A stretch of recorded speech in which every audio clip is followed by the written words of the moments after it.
And with the worst of the weather set to hit on Thursday, as Imogen mentioned there, unions may be forced to rethink the so-called mega strike over safety concerns, with 100,000 health and education workers expected to take part.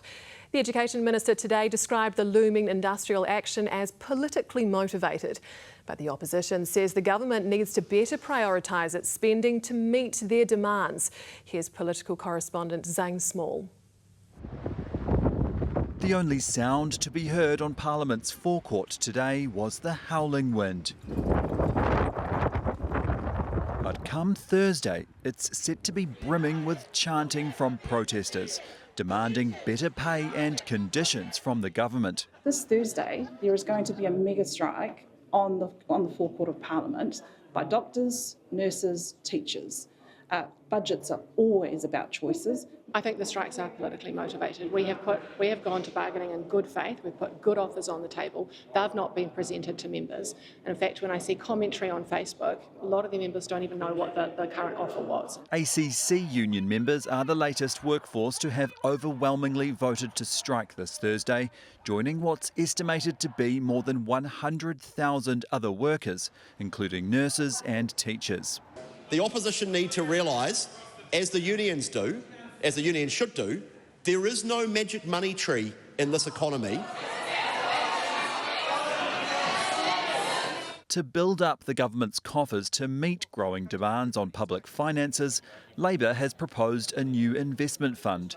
The government would front up with a one-off $200 million cash injection, and existing state-owned companies would be transferred into it so that fund managers could borrow against the assets to finance domestic investments. And that's a really important part, that it be reinvested into New Zealand. At the moment, those dividends from the different Crown assets that come through to government coffers, they can just spray that at whatever they want to do.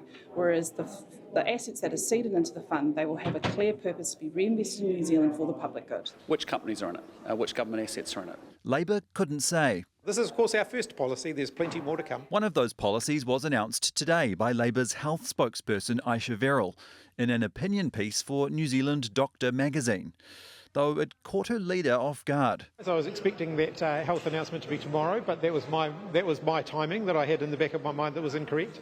Aisha Verrill has been working on a policy around independent pricing for GP practices. A policy bungle for Labor.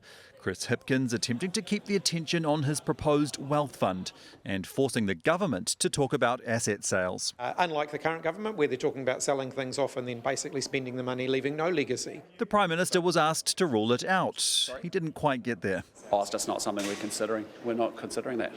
We're not considering it. Just said to you, we're not considering it. I've been consistent with you. I've said to you that we are not. It's not something we're considering. ACT, however, is unashamedly open to asset sales. We own majority shares in 3 power companies that compete with each other and aren't too easy on the prices, so it's not clear what the public benefit of owning those is. Maybe someone else should take the risk. It all comes as unions weigh up the risk of industrial action on Thursday. OK, Zane's here now. And Zane, are the unions going to rethink the strike? Well, Laura, you can see that the weather has cleared up quite a bit here in Wellington, but it is still quite windy. And I have heard from Fleur Fitzsimons. She's the National Secretary of the Public Service Union, and she told me safety is an absolute priority ahead of that strike action on Thursday. And she said that the unions involved are actively monitoring the weather and exploring options to ensure that everyone is safe. But of course, it's not only here in Wellington where the protests are planning to gather. I'm told that there are more than 40 locations across the entire country where there is supposed to be strike action, from Kaitaia to Invercargill.